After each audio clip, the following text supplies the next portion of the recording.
O'g'lingizni niyati yaxshi ekan. Yur ketdik. Qayoqqa ona? Makkaga yetmasdan ortga qaytmaymiz. Makkaga?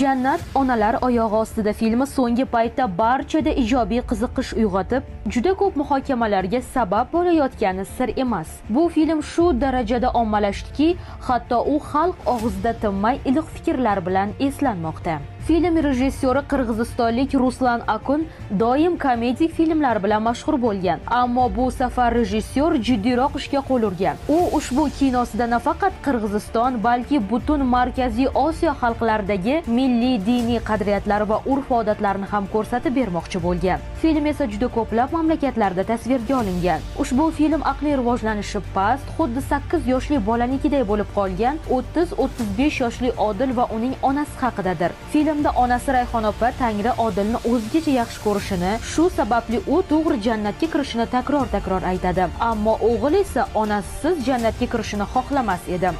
Meni bolam o'zgacha. Allohim seni shunchalik yaxshi ko'radiki, to'g'ridan-to'g'ri jannatga kiritadi. Jannatga? Men jannatga boramanmi? Men jannatga sizsiz bormayman. Allohimga aytaman, onamni ham jannatingga kirit deyman. Keyin ikkimiz birgalikda jannatda yashaymiz. Odil va onasini ustidan esa butun qishloq ahli va bolalari hamisha kulib kelishardi. Ammo qishloqda Odilning yagona do'sti Samir edi xolos. Kunlarning birida do'sti Samir unga agar onasini haj ziyoratiga yayov olib borsagina jannatga birga tushishi mumkinligi haqida aytadi. Onamni Makkaga yayov olib borsam, onam jannatga kirar ekanlar. Men ham borsam onam kiradimi?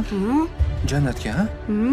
Buni eshitgan film qahramoni esa bu ishga jiddiy yondashadi. U bunga hatto onasini ham ko'ndiradi. Ular o'z aravachasida Qirg'izistondan O'zbekiston orqali yo'lga chiqishadi. Hoj akaxonlar. Sizlarga faqat masxara qilish bo'lsa bo'ldi. Mana shu kulminatsion nuqtadan filmning voqealar rivoji qiziy boshlaydi va yo'lda turli-tuman hodisalar yuz beradi. Bolam meni Makkaga olib boradi.